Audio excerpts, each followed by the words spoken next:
ചേട്ടൻ മലയാളിയല്ലേ? അതെ, അയ്യോ മലയാളി. പിന്നെ ഞാൻ പേര് ഉണ്ടായിരുന്നു ബുക്ക് ചെയ്തപ്പോ. ഓ, പഠിക്കുകയാണോ? പഠിത്തമൊക്കെ കഴിഞ്ഞ ചേട്ടാ, ജോലി നോക്കി നടക്കുകയാണ്. ജോലിയില്ല, ഒന്നുമില്ല. ഇപ്പൊ വണ്ടി ഓടിച്ച് നടക്കണം.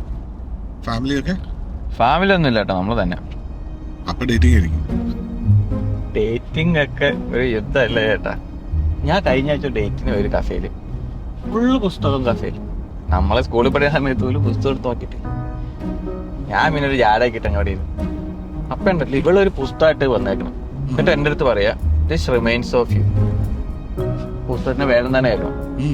സത്യലാട്ടോ ഔട്ട് ഗിവിങ് എ ഫക്ക്. ഇവിടെ നീ കളിയാക്കിയതാണോ കാര്യമായിട്ട് പറഞ്ഞാണോ എന്നറിയില്ല കേട്ടോ.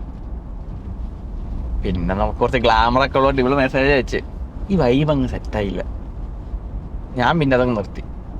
ഇങ്ങോട്ട് വന്നിട്ട് നോ പറയേണ്ട അവസ്ഥ. ഓഹ്, എന്തൊരവസ്ഥ ചേട്ടാ. താൻ ക്രിസ്ത്യാനിയല്ലേ? Roman Catholic? ആ, ഇങ്ങനെ മനസ്സിലായിട്ടേ. അതൊക്കെ മനസ്സിലായി.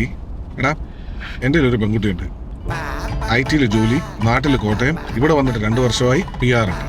നല്ല കുടുംബം, നല്ല സ്വഭാവം, നല്ല ശമ്പളം. നീ ഇതൊന്ന് നോക്കിയേ.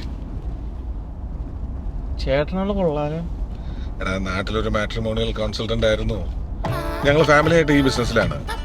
കേരളത്തിൽ ഇപ്പൊ മാർക്കറ്റ് കുറവാ, ഇവിടെ നല്ല സ്കോപ്പാ. അയ്യോ, എന്താ നിർത്തിയേ?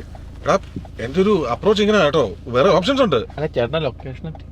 ആഹാ, ലൊക്കേഷൻ എത്തിയോ? എടാ, ഇതിലും നല്ലൊരു മാച്ച് നിനക്ക് ഇനി കിട്ടാനില്ല. നിന്റെ നമ്പർ കൊടുക്കട്ടെ. ചേട്ടാ, ഇത് നടക്കും. ഇത് ജോസിന്റെ ഗ്യാരണ്ടി. കൊടുക്കട്ടെ.